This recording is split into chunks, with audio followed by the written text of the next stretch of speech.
We are here ready to be live. I will just see whether I am visible. Yes, right. So, good morning and a beautiful morning to Haryana Chartered Association of Physiotherapists first Youth Physio Webicon 2020. Enjoy this 40 minutes of the session. 30 minutes here. I will have the PowerPoint, the slide, and I will be visible like this, so I can show some small demonstrations here. You can see simultaneously. And for the last 10 minutes, I will go live on the event itself. Okay, so I am live on the main page of the HCAP. I will be live in the event page, the Webicon page, for the interaction and for your questions. Okay, because if you comment here, I can read only after my session is over. Okay, so there we are.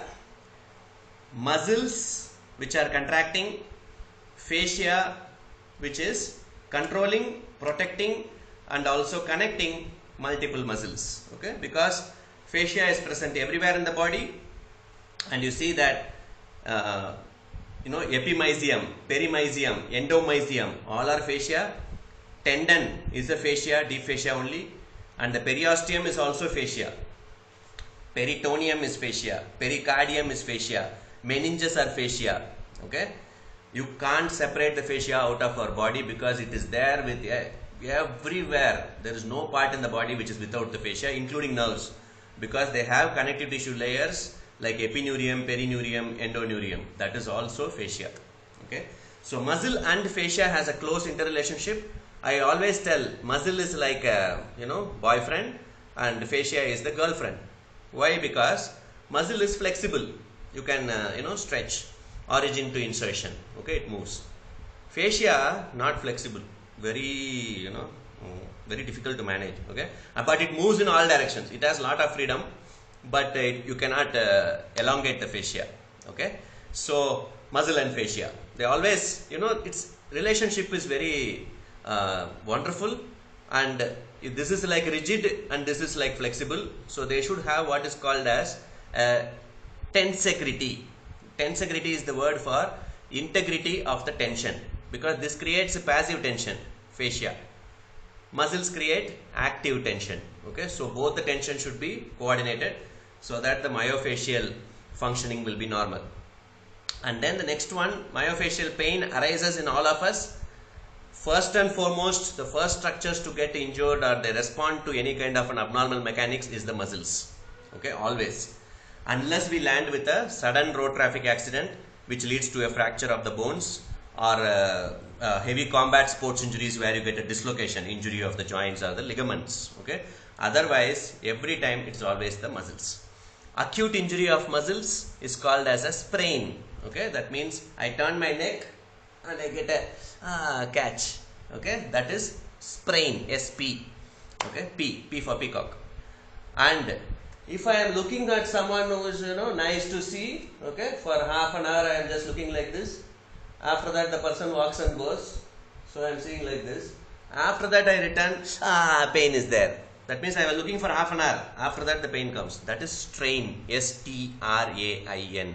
Okay, so that is chronic, gradual. Sprain is sudden. Okay, these are all soft tissue injuries of the muscle.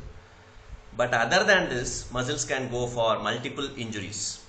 And whenever injuries happen to muscles or any other structure, remember, muscle is the boyfriend I said. So boyfriend has to protect against any threats. Okay, so muscle will go for spasm. Okay, the protective contraction of the muscle, involuntary contraction of the muscle is called as the spasm, where the patient comes holding the neck like this. I have a severe pain, sir, like that he will tell. So you will ask him to remove the hand, he will tell, no, pain is increasing, and he will again hold. So spasm means the patient will always try to hold that muscle. Okay, if it is back pain, the patient will tell, I am having pain here, sir, like that. Okay, so it's characteristically the effect of manually splinting the muscle, so the supporting the muscle, so the spasm gets calmed. That is the first problem what we encounter in clinical practice, musculoskeletal or manual therapy practice. After spasm is the fascia and the muscle. Okay, if there is a what is called as muscle play and there is a fascial play. Okay, the freedom of the movement. Okay, fascial play and this is muscle play.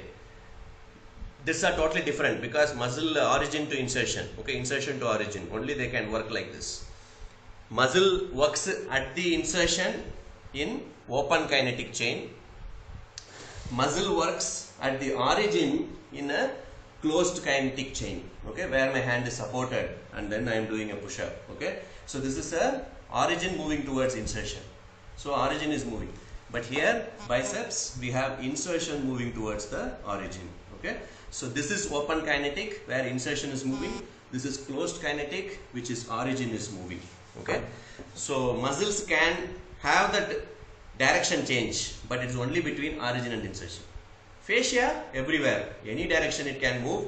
You can have longitudinal movements, transverse movements, oblique movements, spiral movements. Everything is fascia, okay. So that if both of them are adherent, if some adhesions come between fascia and the muscle, then only problem starts, because fascia also won't be able to glide and muscle also won't be able to contract or be flexible, okay. So this adhesion has to be identified in patients immediately after spasm. How do you identify adhesion? Simple. If a patient has a restriction of movement, okay, immediately you just go to the neck, keep the ulnar border of your hand, glide the fascia, okay, in the direction of movement. After that, recheck the movement. Movement is better. That means it was adhesion was there, you have glided, fascia became separate. After that, the muscle has become flexible, okay. Range also has improved. And this happens in people who are sedentary, okay, those who have calcium deficiencies, and also those who are dehydrating, okay, trying to lose weight, especially young girls. And then the next one is post-operative.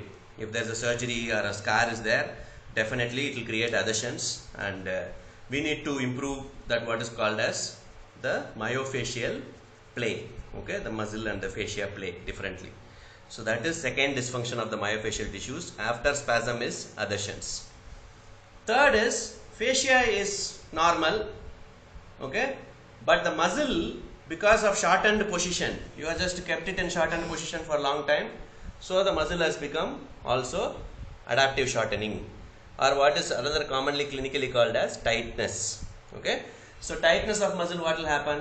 When you are moving the muscle, it will go for a elastic feel, okay. The muscle will always come back, okay. And this is very important here to recognize the fact that tightness and contracture.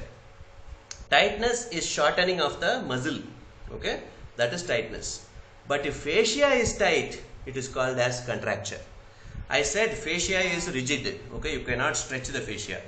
Same way, if contracture happens, you can't stretch it. So what happens if it is same biceps which is tight, okay, I can do it, this rebound will happen, okay, this is muscle tightness, okay, if this elastic recoil is happening, okay.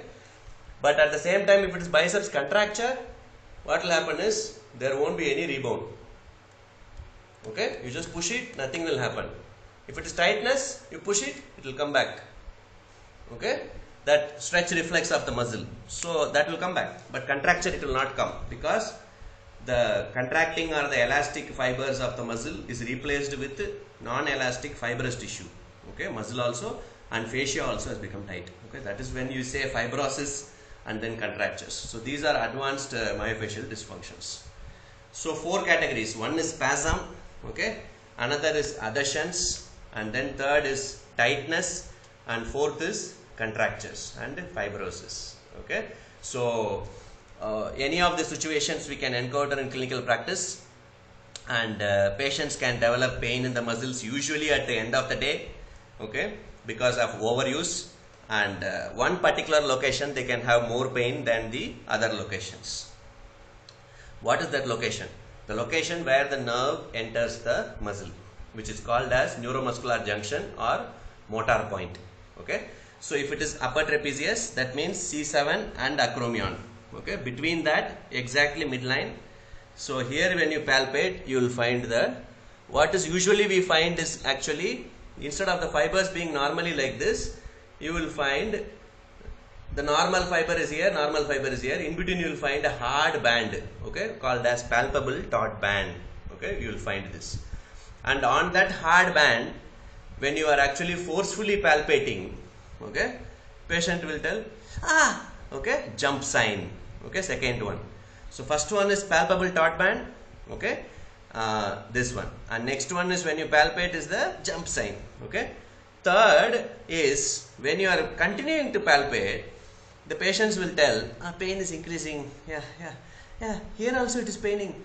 Behind my eye also I am feeling some kind of abnormal sensation. Okay, and also upper back also it's paining like that. That is referred pain. Because problem is in one area but the pain is caused in another area. Okay, referred pain. So remember the three characteristics of the myofascial trigger points. One is palpable taut band, next is the jump sign, okay, and then the third is the referred pain. All three are clinically detectable and it is more reliable. That means I check, another therapist checks always, and we compare left and right, and this side is sensitive, we know that the trigger point is present. And this kind of, the fourth criteria is not much reliable, but it is also as a diagnostic criteria as explained by Janet Travell and Phil Simmons. Okay, so when you palpate, you get the taut band here, but the normal fibers start twitching. Okay, so you are palpating the taut band, but the normal fibers minor contractions. Okay, local twitch response. It is manually, you can't detect it very accurately, you need electromyography. Okay, so 4 diagnostic criteria for myofascial trigger points. Whenever you see for myofascial pain syndromes, identify whether it is primary or secondary. What is primary? Problem in the muscle leading to myofascial pain, that is primary. What is secondary? Problem in another tissues but muscle is going into a painful dysfunction, that is secondary myofascial pain syndrome.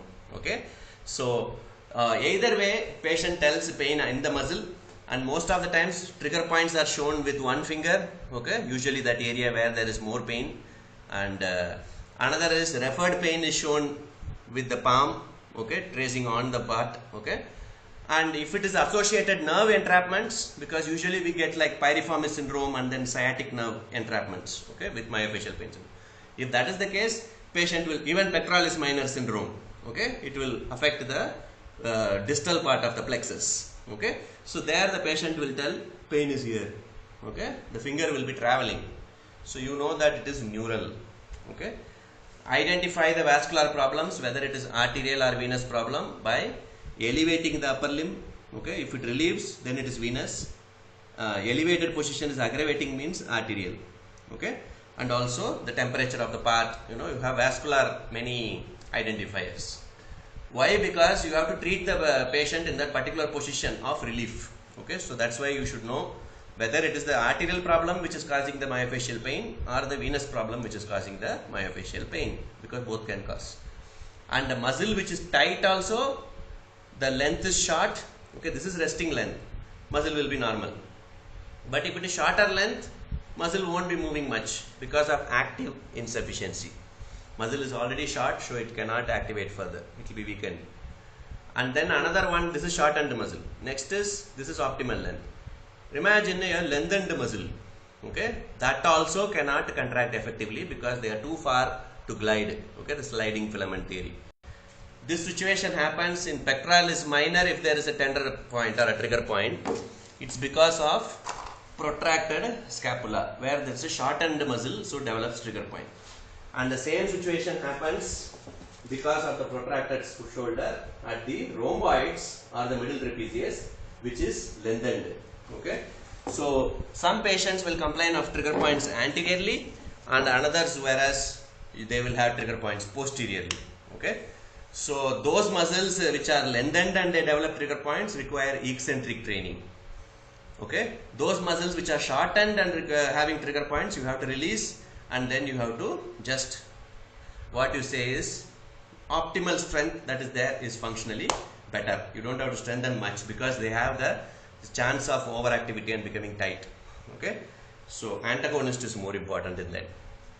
And you have got the idea now. Okay, myofascial dysfunctions. First is spasm, next is adhesion, third we have tightness, okay, shortening of muscle, fourth is contracture, which is shortening of the fascia. Okay, After this dysfunctions, we have seen the trigger points. Trigger points, what is the diagnostic criteria? What is a trigger point? So there are 4 diagnostic criteria of myofascial trigger points. One is palpable taut band, okay, and then you have time jump sign, and then the third one you have referred pain, and the fourth one we have the twitch response. Twitch response not reliable, okay. So only 3 are very important. And the next one, types of myofascial pain syndrome, primary, secondary. Then we see for what is the major thing of types of trigger points. Major category are active trigger points and latent trigger points, okay. But active means presently the patient has pain, okay. If presently the patient is not having pain, patient tells that after working for 3 hours or playing tennis for 5 hours, then I get my neck pain. That means it is now latent, it gets activated after the game, okay. So it is latent trigger point, it's hidden. Satellite trigger points are small trigger points which are around the active or the latent, but they are secondarily formed, okay. You don't have to treat the satellite trigger points, you have to treat the active or the latent one, primary one, main one. Other satellite ones disappear themselves. So, and we have seen the pathomechanics of the myofascial pain syndrome in terms of shortened muscle why it goes for trigger point, and lengthened muscle how it can go for trigger points, okay. So this slide is a very important slide. I have put the picture here, okay, which you can see here. There is 3 medals, gold medal, silver medal and bronze medal, and same way there are 3 men who are running, okay. One is the muscle man, the other one is the visceral man, and the third one is the skeletal man, okay. Knowing bones in physiotherapy, okay, as a physiotherapist, if you know the bones and then their anatomy, mechanics, all this thing, it shows that you are a bronze medalist, okay. If you know the nerves, you know the other systems, okay, everything, then you are a silver medalist. But if you want to be a gold medalist, you have to know muscles, okay, and that is very important. That's why the muscle man comes as the gold medal. And here I have put 1, 2, 3, same like, you know, bronze medal, silver medal and gold medal.